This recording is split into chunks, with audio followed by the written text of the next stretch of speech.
congratulations. The place, second place, will go to birthday Smith in the NURBURGRING Radical. Absolute winner, congratulations. To the spectacular Leòn from Estonia. There he is. And now we are the national anthem from Estonia.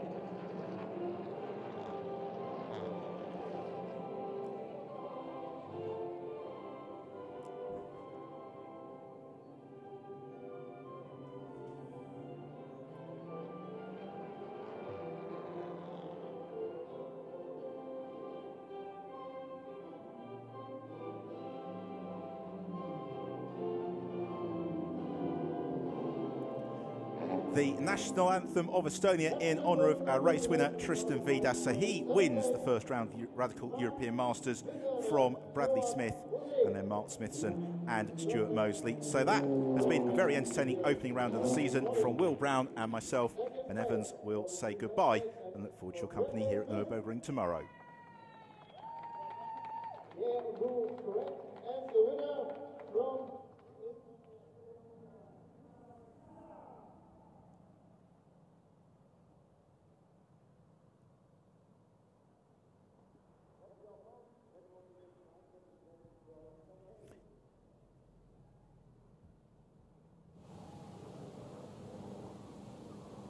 Oh, and a very, very warm welcome to the Nürburgring for the first ever race of the new SEAT Leòn Eurocup.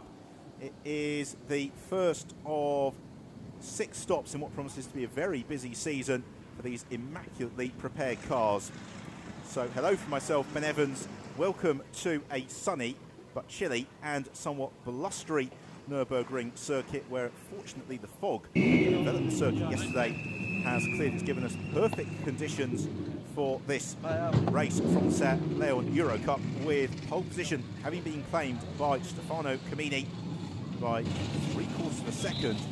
The Italian driver, his advantage over Fran Roeder, who shares the front row with him. It's a lively qualifying session this morning, with places changing throughout the course of the qualifying period. We have got a 12-lap or 40-minute race to look forward to in these Mark III SEAT Leons, with Camini in pole position. Fran Roeder shares the front row with him. Then Julien Brichet and Manuel Giao, Paul Rosell and Stian Poulsen in 6th place, completing the front 3 rows of this very healthy field. 7th on the grid, Thomas Fjordbach ahead of Lorenzo Veglia, Audi Oriola and Ferenc Viccia ahead of Julia Viñez, the first female race in the field, and Jose Monroy in 12th position. Then Alex Carbonell, Stefano Zanini, Gabor Weber, Marco Pellegrini, Marcus Diego and Jürgen Schmal, who is in 18th place as the cars set off on their formation lap. The last opportunity to see the circuit. It's Mary Bowser-Pence and Tim Boos who lead the pack. So this, a new series for 2014, is for the SEAT Leòn Cup race. The Mark III SEAT Leòn Cup racer is powered by a 2-litre engine producing 330 brake horsepower with turbocharged cylinders. It's front-wheel drive, powered by a 6-speed gearbox in the car for a saloon car racing, very light, just over 1,000 kilograms. So this is going to be a little bit of a race into an unknown, because we have drawn together some of the very finest saloon car racing talents from across Europe, drivers who've raced extensively in the European Touring Car Challenge, drivers who have raced previously in the SEAT Leòn Eurocup, also drivers from the Clio Cup Europe and the Eurocup McGann Trophy. Polson Stefano Camini is a driver who's raced with success previously in Clios and McGanns. He was the 2011 McGann Eurocup champion. He was the Italian Clio Cup champion a year later, and last year he was racing in the Clio Cup Bohemia, where he scored 4 wins along the way. Alongside him on the front row of the grid is Fran Roeder, who makes the switch across from single seaters, having raced last year in Formula 2 to Eurocup the year before in French Formula 4. He was adapted very nicely into the demand cars.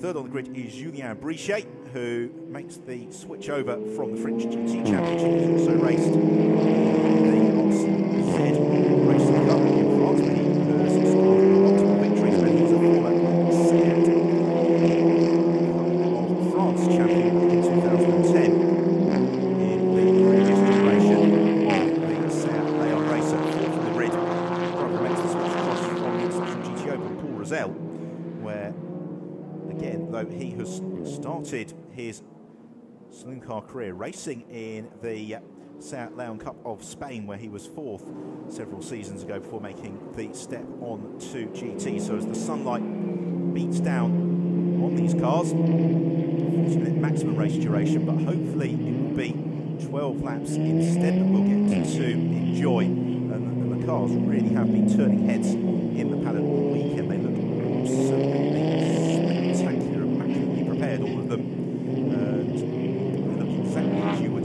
hope a potent saloon racer to look, and also been taking observers by surprise with their pace out on tracks. This is the first of 6 stops this season, because from the Nürburgring they go on to the ultra-fast Salzburgring in support of the World Touring Car Championship before racing alongside the International GT Open at Silverstone, Spa, Monza, and finishing the season at the Circuit de Catalunya.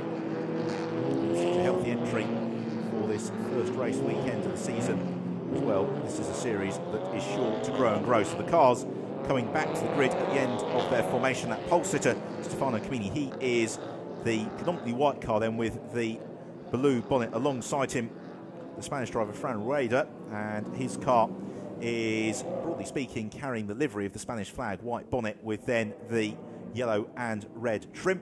Julien Brichet, third on the grid, is equally patriotic because he has got the white car with the blue and red flashes of the French flag, and Paul Rosell, he has got a largely white car with some blue markings as well. Those are the drivers we would probably expect to see challenging into the first turn as the drivers coming to their marks here at the Nürburgring.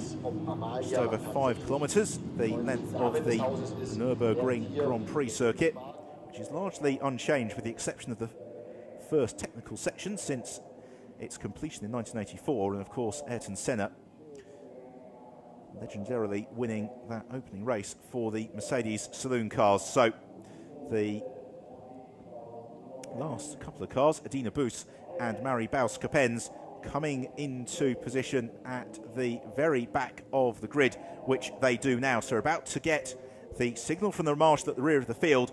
The Seat Leòn Eurocup for 2014 about to get underway as the red lights come on. Out they go.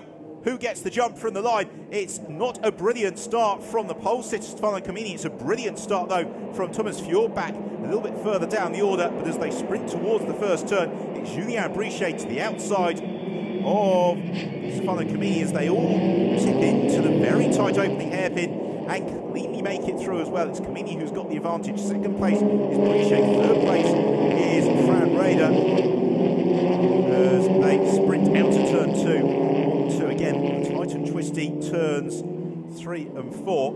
Camini breaking clear, or at least attempting to.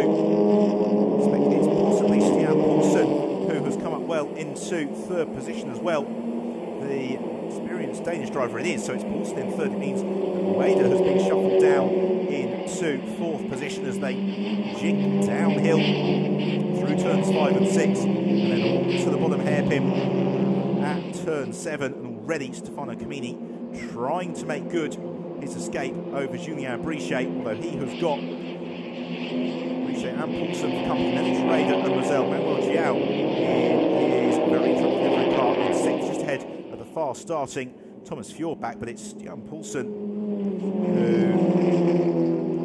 who has been a former single main champion in the European Touring Car Trophy, who is there in third position and really looking to challenge the same. Going for Paul Rosell, who moves the inside of Fran Rueda. That is the fight for 4th and 5th position. Manuel Jiao in 6th, trying to join the group as well as they plummet out of turn 11 on to one of the fastest sections of the circuit. They're pretty much flat out and then climbing the hill into the very heavy braking zone for the Vidal chicane, and that's what Paul Rosell is looking to do. He pressurises Raider with then Zhao back, and really the rest of the field following through as one. It's enabling both the leading trio on this first lap to begin to build quite a nice buffer over the rest of the field. Have a look back as a bit of a moment there for Gabor Weber, World Touring Car Championship racer.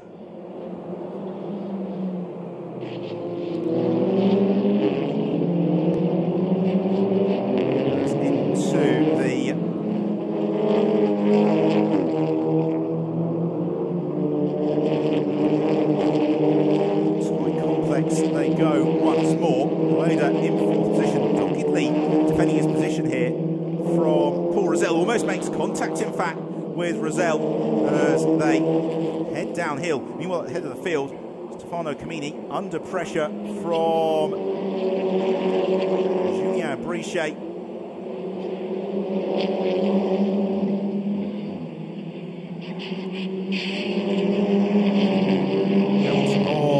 Turns 5 and 6, and still the fight for fourth position continues to rage. We've got a problem though for Thomas Fjordbach. He's slowing. Fjordbach, who made a very quick start, just beginning to slip down. He's just lost the position there to Lorenzo Veglia.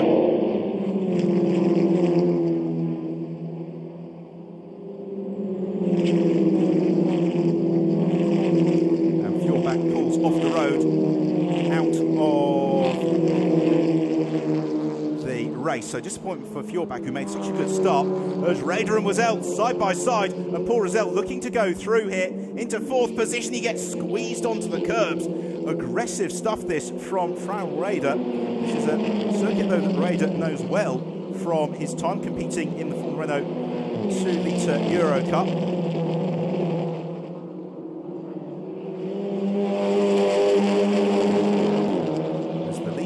Cars out of the Vidal chicane. And Stefano Camini coming under pressure now from Julien Brichet, with Stian Poulsen just holding a watching brief as sprinting down the start and finish straight. Brichet showing himself to the inside of Stefano Camini, seeing if he can possibly find a way through. I don't think he can, although further back Paul Rosell likewise doing what he can to challenge Raider as they tip through this opening chicane. It is Jordi Oriola who is next along in sixth position and beginning to get onto terms with Rosell, as into the pit lane is Gabor Weber, a former South Leon Eurocup champion back in 2010, and one of the favourites coming into this season. Unfortunately, the opening race of the year has been a disappointment for him, as the leading trio head downhill, and it's just beginning to look a tiny bit more comfortable for Stefano Camini than it was towards the tail end of last lap, although he misses the apex into the hairpin, runs a little bit wide, guns it up low for the exit, and looks to pull as much momentum uphill as he possibly can. We've got waves yellow flags for the recovery ongoing of Thomas Fjordbach. In particular, that's good news for the fourth place man, Fran Raider, because it means that Paul Rosell and Jordi Oriola are unable to challenge. The leading three cars in these early stages beginning to break clear, but of course, because this is the first race of the South Leon Eurocup, the drivers, they have had opportunity to test the car. They had free practice yesterday, but essentially yesterday's free practice was a little bit of a washout. So in terms of knowing how the tyres are going to perform over the full 12-lap race distance, that is going to be something they're going to learn as the race goes on, and therefore there's going to be a balance between pushing very hard in these early stages, but also just making sure there's something in reserve for latter stages, as Rosell once more in pursuit of Rueda. Rueda really acting here as a little bit of a cork in the bottle, because he's got Rosell, Jordi Oriola, Frank Pitcher and Lorenzo Veglia all right up behind him, as Julien Brichet again showing himself to Stefano Camini down the front straight. Rosell Rosell looking to the same to Rueda, and Rosell is going to go through into fourth here. He brakes very late. Does he get the apex squared off? Oh, not quite. Is he going to be able to maintain the inside line for turn 2? He fails to do that, so Fran Rueda momentarily demoted into 5th position. And again, Rosell looks to the inside of Rueda into turn 3. They're all queuing up behind to try and find their way through. It's the green car of Oriola, who is next along. Primary race last year in the European Touring Car Cup. And he now looks to challenge Paul Rosell, and he's going to attempt to move around the outside. He should go through here into 5th position. He does just that. Nicely judged manoeuvre. Rosell will try and carry momentum downhill, but gets squeezed onto the curb. It means that also joining in the mix is 55 colour black machine of Frank Vichka. Again, a veteran of the European Touring Car Cup. And he moves to the inside of Paul Rosell. With a blink of an eye, Rosell has gone from challenging for 4th place to being shuffled all the way down into 7th position. News for him, though, is that we are only on the 4th of 12 laps, so we're about to approach 1/3 race distance. Rosell looks to challenge back to Vichka. They're all now beginning to get a little bit of confidence as they've got some heat into their Dunlop tyres, because, to explain it, is bitterly cold at the Nürburgring today, despite the sunshine beating down, and therefore we've seen in some of the earlier races it's taken them 2 or 3 laps to get some heat into their tyres, but once they do, they are really beginning to enjoy themselves here. Just because of the inside of Rosell makes the move stick. The next car along is the blue machine. That is Lorenzo Veglia, making a step up from the Italian Alternative Energy Championship, where he finished 6th last year with a couple of wins along the way. No change amongst the leading trio. Then the gap back to the fight for 4th. Now, how quickly can Jordi Oriola bring the gap back down to Fran Rueda? The answer at the moment is not particularly rapidly. Instead, it's the move from Veglia, who jinxed the inside of Paul Rosell, squeezes him out wide. That is going to give Manuel João, though, the opportunity in the orange and green machine to try and capitalise. Watching on from the pit wall. Rosell able to withstand the pressure from João. He's coming back and makes contact with Veglia and gets elbowed out. So Paul Rosell, his race continues to worsen. Real shame for the rapid Spanish driver. We saw last year in the International GT Open just how quick he can be. We're seeing already in these early stages how quick he can be, but unfortunately he has not had the best of luck thus far. The next car who is going to offer a challenge is Alex Carbonell, the 16-year-old Spanish driver.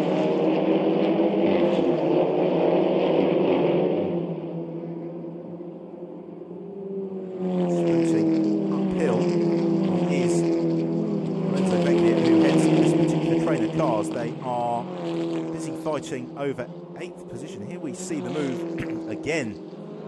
Veglia very aggressive on the brakes, so very aggressive there just to make sure that Paul Rosell doesn't get any ideas about squeezing through it. See it from another angle.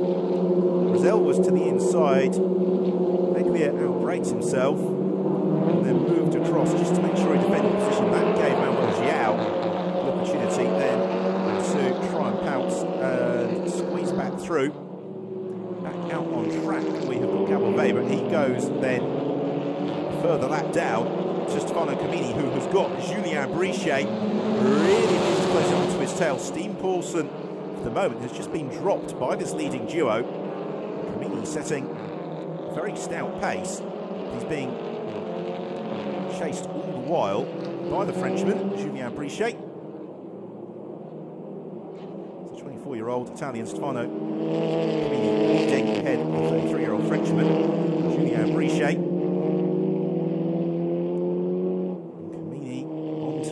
That's what we want to see, really pushing the limits, but also, as is ever the way in a single car saloon car category, also having to drive very smoothly, because to all intents and purposes these cars are absolutely identical. They produced to the highest standard by Seat Sport. What the drivers can really do is make one or minor setup adjustments. The rest comes down to the driver's ability out on the track, and at the moment it's Kamini who has been showing the rest of them a clean pair of heels. But Julien Brichet is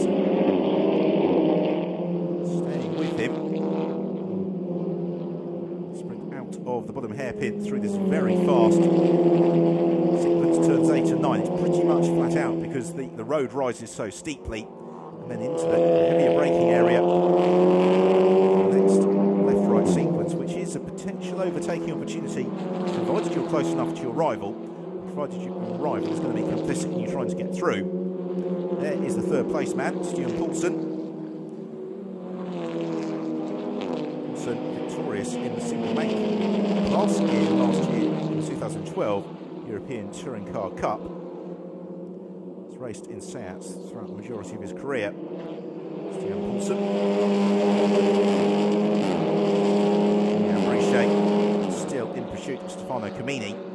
The challenge for Brichet, though, is going to be not just matching Kamini's pace, but actually being able to find a way through, as we are about to complete the 6th lap of the race here. So we're halfway through the first race of the year for the Seat Leòn Eurocup.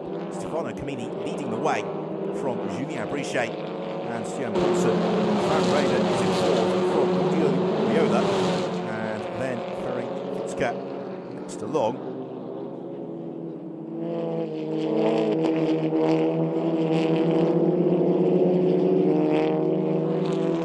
Kamini on the brakes as late as he dares. You can see just how hard the subscriber Kamini is pushing here ahead of the Frenchman Julien Brichet.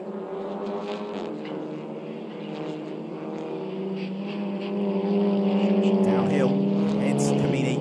Brichet slipping back on that occasion again. He lost out by something like 0.2 of a second on that last lap, unfortunately. Julien Brichet and Stefano Kamini at the moment in complete command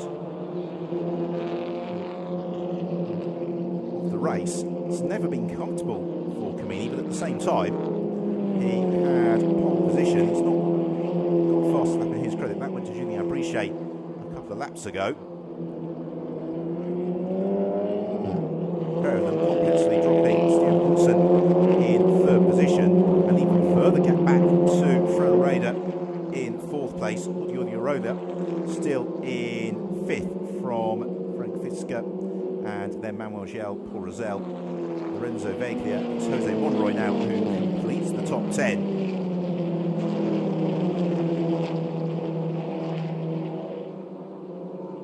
The challenge as well for Stuart Poulsen is that he has got Gabor Weber just up ahead of him, the Hungarian driver, who has, as we saw earlier on, visited the pits, but he's of a comparable pace to these front runners. Well, after early challenge from Paul Rosell, Fran Raider able to hold on to fourth position with a reasonable degree of comfort here.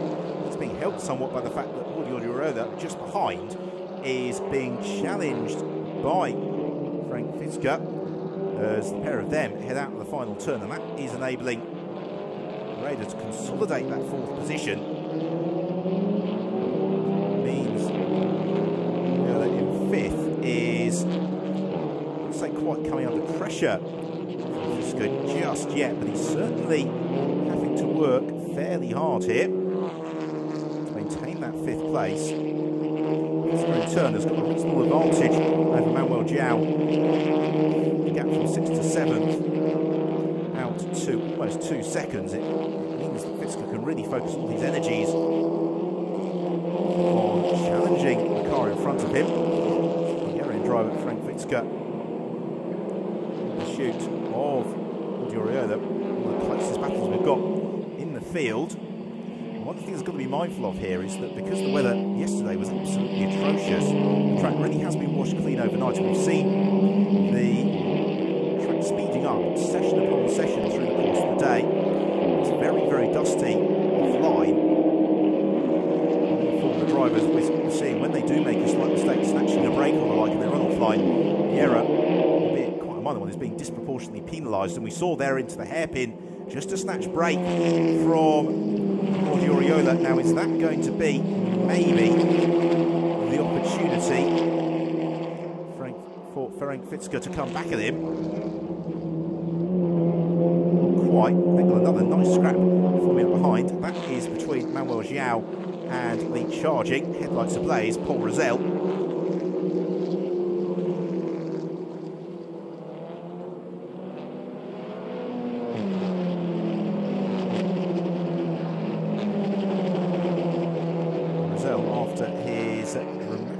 Early exchanges, looking to come back at Manuel João now. Delivery car there for João. Paul Rosell in pursuit, having to drive very, very smoothly, because one of the beauties of these Seat Leon Eurocup cars is although they are very, very rapid in a straight line, that the key is to be as smooth as you possibly can. It's the attacking the curbs when you feel doing so, as we see there from Rebauska-Benz.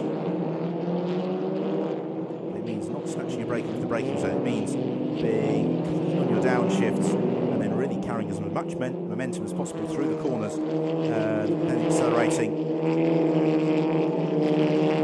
nice and cleanly, building up momentum along the straights as Rosell just has a little bit of a twitch. He really is pushing hard to challenge Manuel João, and the difficulty here is that as João defends from Rosell, it's going to enable the battle up the road ahead of them just to begin to disappear a little bit between Oriola and Frank Fitzker. They're still an adventure, keeping Fran Raider fairly honest here though, as they head downhill towards the lowest point on this Nürburgring Grand Prix circuit, the cambered hairpin right at the bottom of the circuit. And again, Oriola missing his braking point. This could give Fitzker the opportunity once more to challenge. Although Oriola snatching the brake, having a very slight lock-up, still carries the momentum crucially uphill through this very fast sweeping section of the track. The other question, though, is going to be the extent to which he has been looking after his tyres.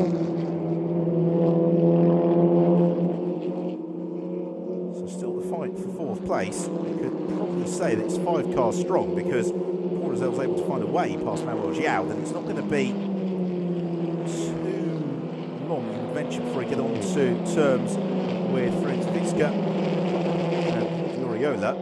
Fran Raider is still in contact with Oriola. The problem Oriola's got as he clouts the curb through the Vidal chicane is trying to move clear of Fitzker as well.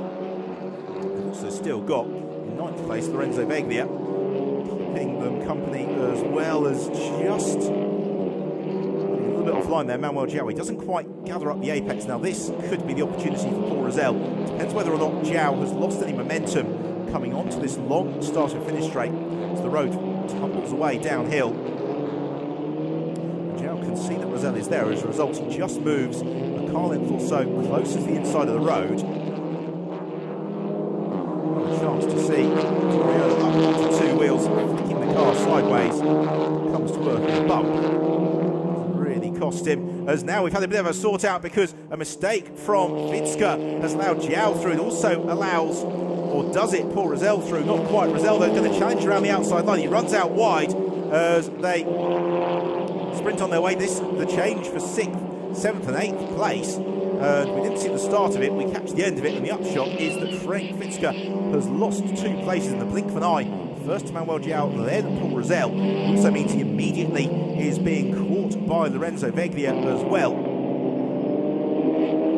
Opportunity on the reasonably lengthy acceleration to the bottom hairpin for Fitzker just to gather his thoughts, get everything settled down once more. And he'll immediately try and to regain at least one of those places from Paul Rosell. Front of the field, by the way, Stefano Camini continues to lead, 1.6 seconds now, his advantage over Julien Brichet. This battling though for the second half of the top 10, which has really been captivating throughout most of the race, as Stefano Camini heads through the chicane onto the completion of the 10th lap of the race, just 2 to go. And Camini would appear to have begun to open up quite a nice buffer now over Julien Brichet in 2nd place. Stefano Camini, he is just 2 laps away from 10 points and victory in the first race of the season for the SEAT Leon Eurocup.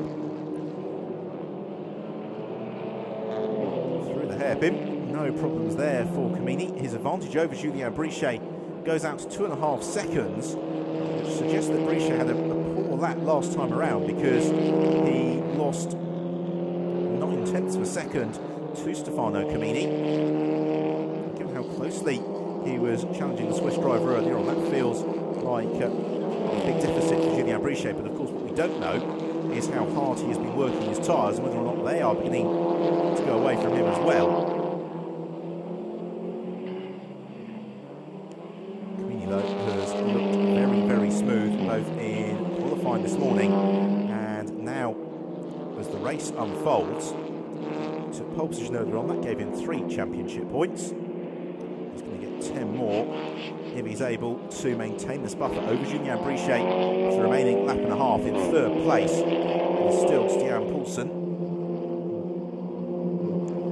What can Brichet do from 2nd position? Has he got anything left in reserve? He's going to have a real task, though, to make up 2.5 seconds to Stefano Camini, and at the moment it is looking somewhat unlikely that he's going to be able to do that, particularly as Camini has just driven so smoothly. These cars are brilliantly presented. They really do look as a racing car should look. They sound as well as a racing car should sound. That's why we've had such a healthy grid for this first round of the championship, and a grid that I'm sure is going to grow over the course of the season.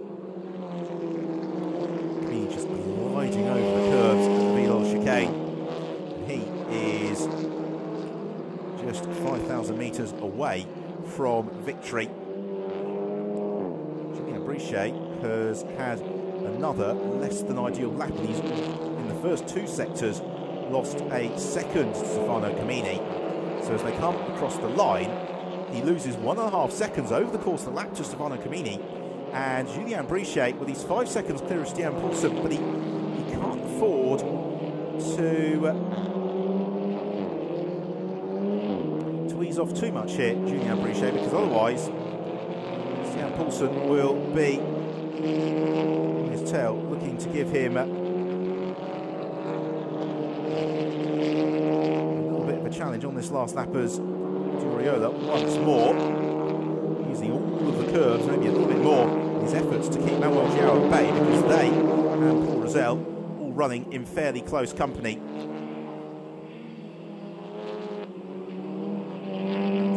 To the final lap of the race. Fortunately, we haven't needed anything like the full 40 minutes. That is the maximum allotted race distance. Stefano Camini has been in perfect command of proceedings throughout. He'll now be listening to every beat of the engine, every single gear change, not because he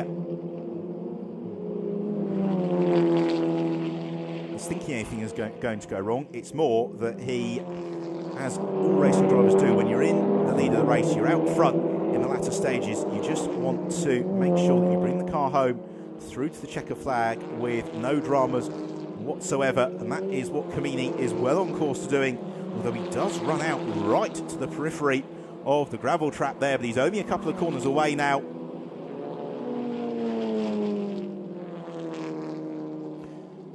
Climbs up the hill into the Vidal chicane for the final time.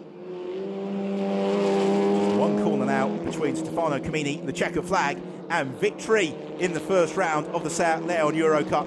He has dominated throughout. He was under pressure earlier on. He built the advantage over Julien Brichet, and it is going to be the win for Stefano Camini. A super performance from him. 2nd place for Julien Brichet, and then 3rd place for Stian Poulsen. But what about this? This is the fight for 5th, 6th and 7th place. They all jink and jostle their way through the final turn. It's Fran Rueda who takes 4th position. 5th place goes to Jordi Oriola, 6th place to Manuel João, and then 7th place for Paul Rosell, 8th for Lorenzo Veglia, ahead of Frank Fisker, and then Jose Monroy completing the top 10. Handshakes all around on the pit wall. The target competition team have hit the bullseye here at the Nürburgring today, because Stefano Camini has put together an absolutely exquisite performance as he enjoys the acclaim of the crowd and the marshals on his slowing down lap en route to the podium here at the Nürburgring. Camini waving and enjoying the acclaim. And one of the beauties of racing here at Nürburgring is that there's always a number of spectators who come to every single meeting. They really do enjoy their motorsport in Germany, and it's a very knowledgeable crowd as well. The paddock this weekend has been absolutely filled with autograph hunters looking to complete their memorabilia collections, and I'm sure that Stefano Camini's is going to be a much sought after signature following today's race. Brichet, though, will be reasonably happy, I would suggest, with second position, although be interested to find out just what caused him to maybe back off the pace a little bit in the latter stages, whether or not it was a case of discretion being the better part of valour and recognising it's a long season, it's a long weekend and there's another race to go, or whether he was just caught out by maybe going in the wrong direction with the setup of the car. So here are the results. The victory for Stefano Camini, second place Julien Brichet, third place Stian Poulsen, ahead of Fran Reda, Jordi Oriola, Manuel Jiao, Paul Rosell, Lorenzo Veglia, Franz Fitzka and Jose Monroy. The first lady racers home was Adina Boos in 13th position,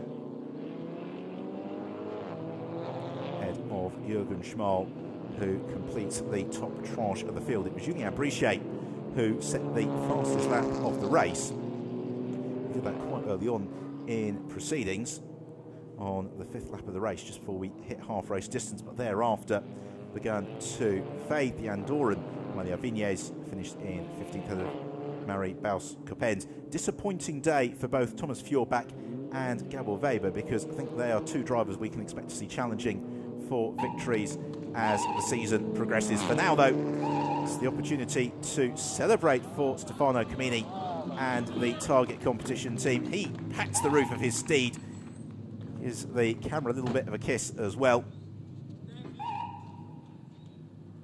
and has taken, I wouldn't quite go as far as saying a fully emphatic victory, because he was pushed hard by Julien Brichet.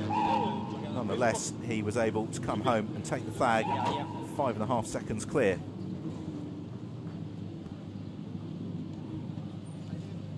And Julien Brichet just checking the tyre pressures in his car, and I did wonder whether or not they had gone possibly the wrong direction on setup, or maybe indeed tyre pressures, because although the sun's out, it's quite cold, and they may have just put the wrong tyre pressure on.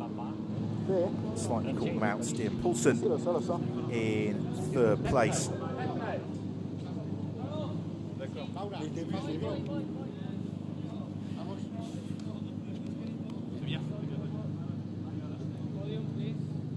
Drivers just being marshalled up off to their first podium of the season, and as Stefano Camini will be hoping, the first of many trips, the top step of the rostrum in 2014. It's been a very enjoyable start to a new era of SEAT Leon Eurocup racing, and I'm sure as the season unfolds we will have plenty of action to enjoy. In the meantime, let's have a look back at the highlights.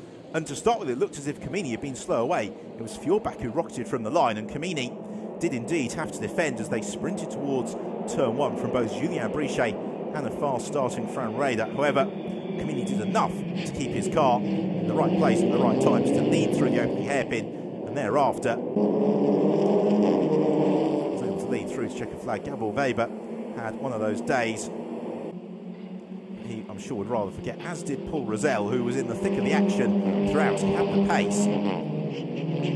Unfortunately, just came off second best. A couple of times too many battling on track. Despite that, Rosell able to recover through to 7th place. But as you can see, he was, where the action was throughout most of the proceedings, including getting moved unceremoniously out of the way by Lorenzo Veglia. And Manuel Jiao. Jordi Oriola was certainly spectacular, taking full advantage of the Nürburgring chicane. Well, Rosell eventually capitalising on a mistake from Ferenc Fitzger, able to elevate himself back up through the field. It was easily done. He was squeezed out towards the grass before eventually getting his nose in front. Stefano Camini, though, it was pole position, and it was an emphatic win. 5.5 seconds his advantage as they took the flag, with in second place Julien Brichet and in third place Stian Poulsen. Fran Rueda took fourth place ahead of Jordi Oriola, Manuel Jiao and Paul Rosell, to the right of the target competition team, who claimed the first win of the year. Another check then at the classification. Camini able to build a nice advantage out over the rest of the field. The fight for fifth did rather all slow them down, but I think we can look forward to similarly tight scrapping from them tomorrow. Also looking forward to see the progress of particularly Thomas Fjordbach, who was unlucky to be sidelined so early on in the race. First podium of the year about to get underway as a round of applause onto the podium for Stian Poulsen in third position. Runner-up Julien Brichet.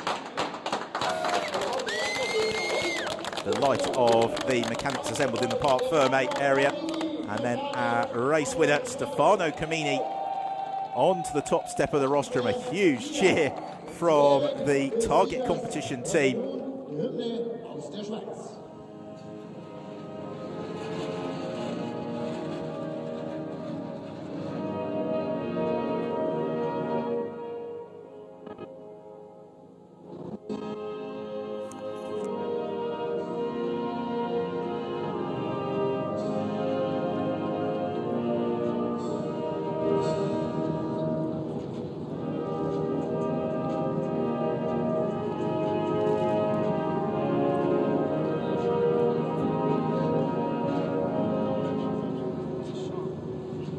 Leises Lied klingt langsam aus. Der dritte Platz wird übergeben von Antonio Rodriguez von Seat-Sport. Und der dritte Platz on to the presentation of the trophies. So third place for Stian Poulsen. General Manager of Dunlop Motorsport Europe. Der geht an den Franzosen Julien Brichet. Second place for Julien Brichet. Handshakes all around, very nice trophies as well for the drivers. And then our first winner of the season, Stefano Camini. Delightful Camini here at the Nürburgring. As he celebrates, the drivers will pose for the photographs and then let rip with the champagne, which is a good opportunity for myself, Ben Evans, to say thank you for your company, and we'll look forward to you joining us for the second race of the weekend tomorrow.